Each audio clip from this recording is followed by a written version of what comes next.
Hi there, I'm Sylvia Plester-Silk, and 10 Minutes to Joy is your weekly invitation to reset, recharge, and rediscover your most joyful self through aha moments and simple energy techniques. Today, we're talking about patterns and relationships. Okay, let's talk about what patterns are. Patterns are a group of thoughts, feelings, and beliefs that are held in our subconscious or unconscious selves. This is why we do silly things. So, we may have an imprint or a pattern that causes us to crave sugar, sex, drugs, alcohol, dishonesty. We also have patterns that are wonderful, don't get me wrong. We have patterns where we're loving and kind and empathetic. Some of those patterns are great. What happens though is when we're in relationships with other people, it can be like my patterns against your patterns get along lovely, or my patterns and your patterns clash. This often happens in our most loving, dearest relationships. And it can be entirely frustrating because we do not understand at a conscious level what's happening. That person just does X to us. And meanwhile, they're saying that we do Y to them. I have seen in working with couples, these clashes happen. So things like a hidden pattern of not being told the truth as a child in one spouse, and a hidden pattern of not being allowed to tell the truth in the other spouse. So in this relationship, there's dishonesty, and it causes a lot of stress. Yes, we can say from a moral value that lying is just against my morals, and that's what's causing problems. And yes, there is that element that we have our own value system, and that's important. However, sometimes we have a value system like truth, yet we engage in dishonest or untruthful behaviors. Huh. And that, my friends, is the challenge of our patterns. And why talk therapy often isn't effective. Because talk therapy deals with what we're consciously aware of.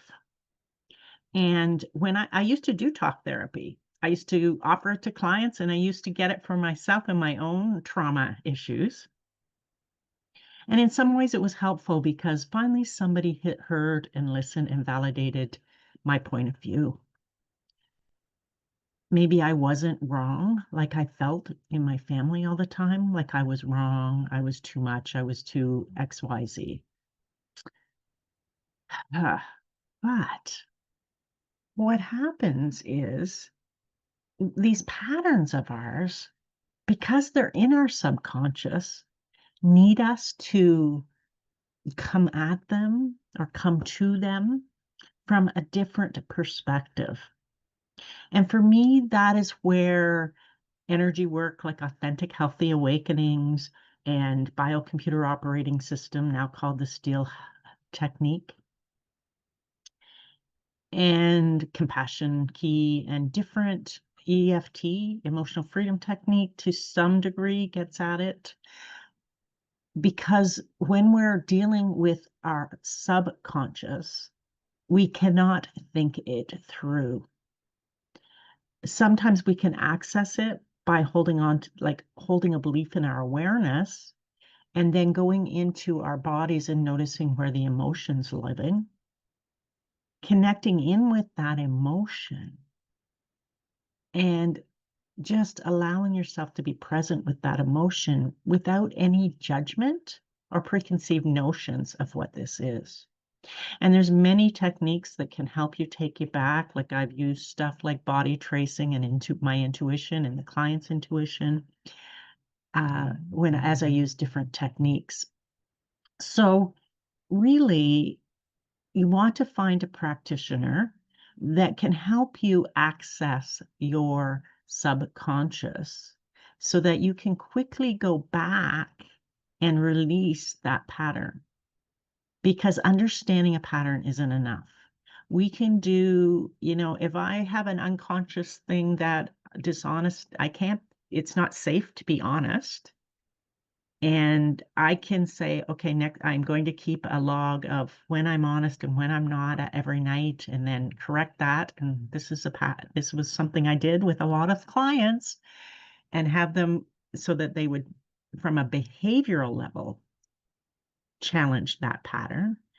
However, it would be this exhausting time. It would take so long from a behavioral perspective to chip away, chip away, chip away, and and to erase that pattern if it ever could. In my book, Healing is Possible, the 10 Things You Need to Know to Heal, I have a chapter on patterns. And I have a chapter on releasing patterns, which gets a little bit to the subconscious. It pulls up pieces in a non-judgmental way using what you're aware of, but then it goes deeper in the process.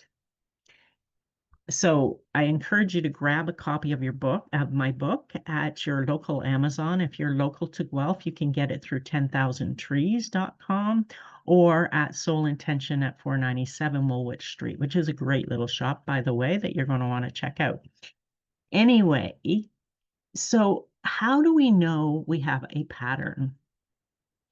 Often we know a pattern when we do something and we go, ugh, I did not like that I did that. And the self-reflection piece becomes really important. Or when we rub up against or we hit up against repetitive patterns from somebody else. So if we're finding this person's lying to us and that person's lying to us and that person's lying to it, we probably have a pattern linked to that. If people dismiss you, there's probably a subconscious pattern from childhood or even a past life that's showing up. That's why we cannot do this again from just thinking it through. We need to go deeper into the layers of your energy field, of your body, to help you understand and access that point. And again, I'll say this to you. So often when I do this work with clients, whether it's in couple work or individual work, we find this tiny little experience that has an emotional charge. And by tiny, I'm not saying it's small and insignificant, although sometimes it can be, oh, that caused me to believe that.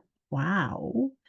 Other times it's very emotionally charged because the situation had a lot of emotion attached to it where the person wasn't allowed to speak, which is, to me, that's what trauma is. Something happens to me, however big or small, and I can't process it because I'm not given the support or I don't have the ability myself, which children do not have, by the way, then I keep that pattern and it gets kind of locked in my cells until I go back with some loving compassion and understanding and non-judgment and work with that layer so that it can be different. Our patterns, and the funny thing is, once we erase a pattern, not erase, we don't erase, but once we resolve a pattern or work through that deeper level of the pattern, then things show up differently. My example I'm using today about lying and dishonesty, people stop lying. And it's like, and you may or may not notice it. So I will say to a client, okay, so I just want you to notice in the next week how this work plays out. Do you notice anything different in life? And interestingly, sometimes they notice something completely unrelated. So they may feel that we're working on an issue with their mother, father, sister, brother, spouse, but it shows up that they're experiencing a work colleague differently, or they're experiencing their child differently. So when we go back and change one pattern, it can have a ripple effect. I remember one person I trained with talked about it's like a house of cards. And when sometimes we do one piece, one pattern, and the whole house of cards, the whole issue that we've been struggling with falls apart. And sometimes we have to go card by card by card because there is multiple layers and multiple patterns that are intertwined. And that's why sometimes, even with my book and learning techniques yourself, we need help. Even I today, I've been doing work in the energy field for 30 years now, and I still get stuck.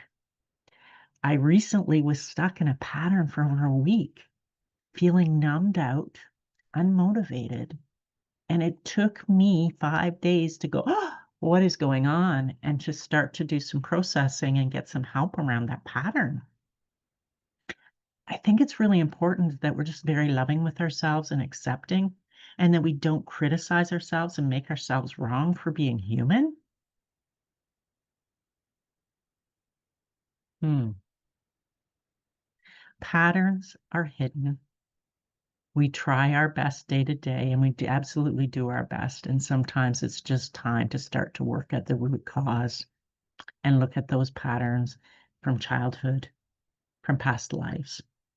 Because sometimes the things that we have happen to us in current relationships as adults have something to do with something that happened when we were 3, 4, 5, 6.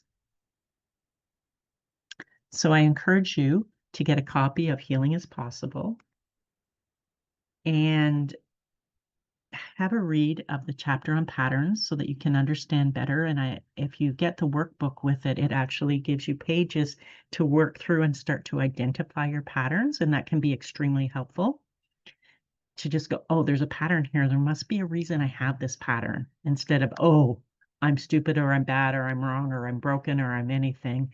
Oh, I'm human and I have patterns that I need to clear. That's all for today. Remember, your past does not need to define your future. You get to choose.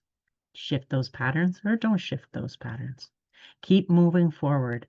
See you next week on 10 Minutes to Joy.